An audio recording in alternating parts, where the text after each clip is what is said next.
Welcome to the Dealmakers Podcast. The Dealmakers is a platform for leaders in the commercial real estate industry to share their personal stories, business insights, and industry secrets because we believe in spotlighting the real people behind the deals. This podcast is brought to you by Agora, a comprehensive real estate investment management platform offering a wide range of services to enable real growth and provide the best real estate investment experience both for GPs and LPs. I'm Asaf Raz. Let's go. And today I have with me a very special guest, Amit Stern from Arion Capital. Amit is actually, we've known Amit for a while, been doing a lot of great things in the real estate debt space, but has a really unconventional background. So we're going to go through that. And yeah, Amit, thank you so much for joining today. Please take it away. Tell us about yourself so our audience knows you, and we'll take it from there. Thank you, Roz. It's a pleasure to be here. And I do love your new backdrop, so I hope the season goes well with that. Thank you. So like I said, I'm currently a managing partner with Arion Fund. I'm specialized in short-term bridge financing for real estate development projects. But like you said, my career path really wasn't that conventional. I grew up in Brooklyn. I was pre-med in college. After graduating, I decided to enlist in the IDF, where I served as a combat medic. I then realized medicine wasn't quite for me, so I went into law school, became a lawyer in Israel. But I actually landed my first job in an Israeli investment banking firm where I focused on IPO, M&A, capital placement, and a lot of the clients or companies were actually publicly traded real estate companies. So I did that for 5 years, and then actually came an opportunity to invest in a software company. So I partnered with a good friend of mine, Ariel Lerner, and I shifted and I got into the world of software development, not as a developer, but more on the business side of it. We did that for 4 years. The company was sold. And at that point, I really thought, okay, I have to get into real estate. So another good opportunity came along, and a friend of mine offered me to manage a real estate equity fund. The only caveat was it was in Eastern Europe. So I found myself for the next 3 years working out of Bulgaria, where we did real estate developing down there. 2008 came along, the party, came to a stop, everything crashed, and at that point decided to go back to New York with my wife and 3 daughters. Moved here and started developing real estate, focusing on multifamily, single-family homes portfolio out in the Midwest. And while I was doing that, Ariel Lerner, my former partner in software company, set up Arion Funds, and obviously we were kind of always in touch together. We were, I was following up the fund, and 3 years ago we decided that I join him full time, as a partner, and see if we can create and help grow the business, which I think we've done very successfully. Probably another interesting is today I also volunteer as an EMT. So I think the buy with the pre-med actually still comes in hand. So it's kind of my background. I love that. And I know, well, if anybody wants to know Amit's real background, it's much more extensive than this. I think Amit can talk about this for at least like 30 minutes to an hour, because it's really unique to real estate and to what Amit is doing today. Amit, can you tell us a little bit about Arion Fund today to get a little bit of context of what do you specialize in? What do you guys do today? What do you focus on, especially within this, within what's happening in the industry right now and the fluctuations that we're seeing this year? Good. So today Arion is a very, very focused fund. So basically you provide senior debt to real estate developers. So people who need to close quickly because they have a great opportunity that they want to buy into. Most often, a lot of times, it's properties that the conventional banks can't lend on because it's not fully occupied. It has to go some renovations, and that's where we kind of come in. We provide 80% of the cost or up to 70% of the value on those types of developments, and to allow these developers to kind of proceed and bring a lot of value add propositions to the properties they're acquiring. We focus only on the residential side. And I think we have a lot of knowledge in that space. And today you really have to specialize and focus on, niche or very certain sectors to help make sure you really know what to do and handle it properly. Yeah. And let's talk about this for a second here, because what we're hearing the most, I think I've been talking about this for at least 18 months now. We're talking a lot about interest rates, cap rates, especially when it comes to multifamily and residential. things have shifted a little bit from there to retail, industrial, right? But like what happened so far in multifamily or in residential has completely, I would say, shifted. And you're seeing it from the perspective of Of a the lender, debt side of right? it, right? Yeah, the lender. And I think most of these entrepreneurs, what they're struggling with the most right now is understanding how to underwrite their deals, how to raise enough capital for the deals, how to make it so it makes sense, because it's not the numbers that we're used to from, those like almost 0% interest rate. So what are you seeing in terms of the developers today? How are they kind of dealing with this? And how are you as a lender helping them deal with this situation and continue to invest in new good opportunities? It's a great question. And, I think, the U.S., it's a huge market. And when you say multifamily, even that category can be subdivided into various types of categories, right? You have the Class A, the Class B, the Class C. So when we go to the Class A buildings, the type of deals that we used to see, and we saw in the past 3-4 years, are more financial type of deals, meaning people bought a certain cap rate. Let's say it was 5, 6, maybe 6% cap rate. They got really good leverage at 4%, maybe 3 handle upfront. And basically they were planning on for the next 5 years increasing the rental by 3%. And it's basically a financial type of an investment, not real value add. And these are the type of deals that are getting hurt or will get hurt come 2025 when a lot of these loans mature and they have to refinance because the rates went up from 3 to 4 to probably 5, 6. The rent rolls didn't increase 3% like they thought. Expenses did increase probably more than they imagined, and they're going to be the ones kind of facing difficulties.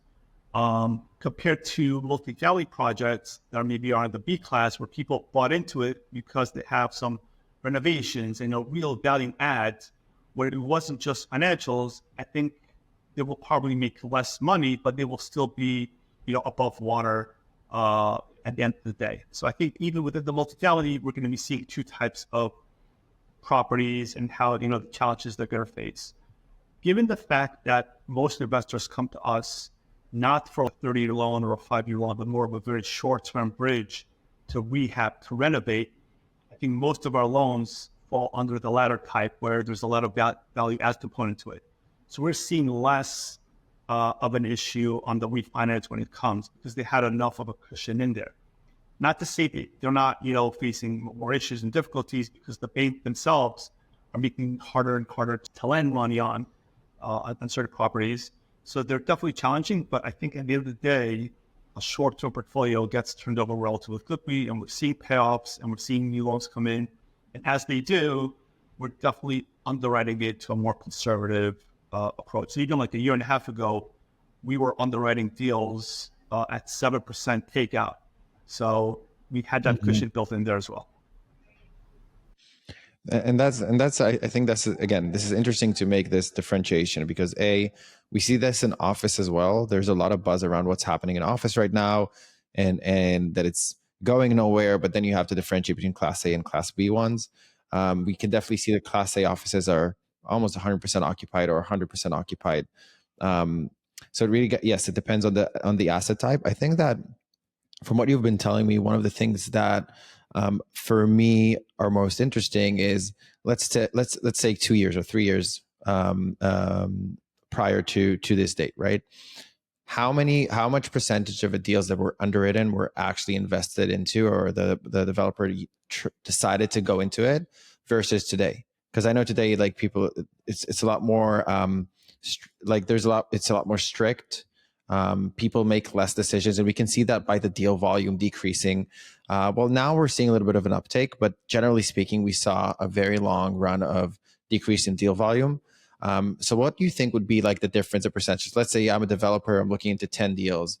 How much percentage I would invest 3 years ago and today? I think we're going to have to kind of subdivide that as well, right? Of course. I think the decline in deals, again, on the multifamily, so you saw less on the huge, people who were buying 400, 500 units at a cap rate type of a deal. That's not going anywhere because I think the sellers and the buyers have still not come to the right number of where the value is, coming in at. As far as development, right? Let's take New York City versus outside. So New York City had its own issues with a tax abatement that, went out the window and now it's somehow coming back. We had the city run by Mayor Bill de Blasio, who was very hard on developers and kind of chased a lot of these developers away. So those three, and with inflation in the market, those three components, you saw a decrease in redevelopments coming into New York. And by the way, you can see that now because there's a huge shortage of supply, a new product coming to the markets. On our end, we're still seeing very active developers on the smaller end, the people who need the $1 million to $5 to $6 million loans. They haven't gone anywhere. They're still picking up. They may be shifting to Connecticut or to Virginia or to other areas that we're now seeing it. But they're still being active. I mean, our deal flow is pretty strong even today.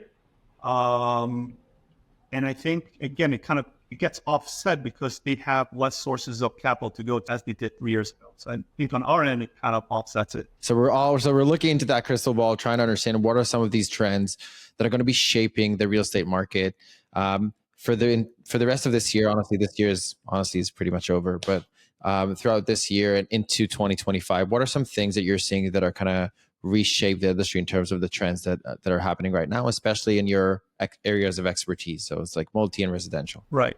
And again, I think also just maybe as a caveat before I dive into that specifically, when we make our loans, we have two aspects, and we have investors. We're an open-ended fund, and we have investors coming in, and then we have our borrowers, like our clients, but they're kind of other clients. So every loan that we do, we actually also really focus on making sure we're coming into a very secure, plain vanilla deals that have, maybe we're not going to be making the double-digit returns for investors. They have a very consistent, high single-digit returns month over month, and that's a very important aspect, of the fund itself as well. So as we're looking into 2025, we're going to be looking for the major economic shifts that we're seeing. How will the Fed handle, the interest rates? How are we looking at the employment? Employment is a big factor in what we look at, because at the end of the day, residential, people need a place to live. People need to afford to pay the rent, and they can pay the rent if they're employed. I mean, that's kind of, in a nutshell, kind of the main thing. So, yeah. And I think 2024 is pretty a good year, but it's also an election year, and I think it has a big effect on it. Nobody wants to see, a bad economy in an election year. Come 2025, it may be a bit different on the macro level. But again, so I think as it relates to us, I think there is a shortage of supply in the market. I think that's going to offset the issues. I think we're going to see a reduction in rates probably as soon as September, which is what actually, if you're on the LinkedIn, I think that's what we actually said. We're going to see probably one or two this year towards the end of the year, not at the beginning. And when the rates come down, even if it's by a quarter of a basis point, I think it's going to signal to the market that we have a good trend coming, and the hype around it will kind of boost, the real estate developers who are very optimistic at heart. Otherwise, it can be a developer if not optimistic. And I think It's going to open up the valve, and we're going to see like an influx of deals coming back into the market. But again, I've been wrong a lot of times about future. You have a lot of things that you probably can't account for, whether it was COVID, the previous inflation, or anything else. So my guess is as good as any. But I think within our niche, I think it's still going to be strong. It's still going to be, we're looking at conservative deals. And, I always say, if you have an amazing property and a so-so developer, you may find issues. But if you have a so-so property and amazing, guarantor developer, he's going to do well. So really focus our due diligence, our team of sponsors, and that's a big factor of how we look at the deal. What's his experience? Can he take it? Because the market's going to shift up and down, and it's going to be volatile. So you got to embrace for that. Yep. Yeah. And it's still, and real estate is still considered, especially with where we're at, right? What the type of loans that you give out to developers, it's the long-term game. Everybody, they're going to have to renovate, they're going to have to redevelop, they're going to have to work with cash flowing deals. So that makes a lot of sense. I did want to focus on one more thing before we go into the last piece of the episode, which is what we call the shameless plug. We'll get there in a second, Amit. What I do want to ask from you specifically, and I want us to dive into this a little bit. When you today, so we talked about how you make decisions, right? And we talked about what developers are seeing, right? For the sake of our GPs, our newer GPs, or a little bit more advanced, experienced GPs, aside of the economics of a deal, what do you look for in a GP that tells you, okay, this is the person I can trust. This is the person I'm going to actually lend to. Aside of the economics, which are obvious, like aside of how do you underwrite the deal, what do you plan with innovation, like how to do pricing, like all of that obviously is very relevant. But what are some other aspects that you look into to kind of help other GPs as they go out to a lender to see what you're actually looking for?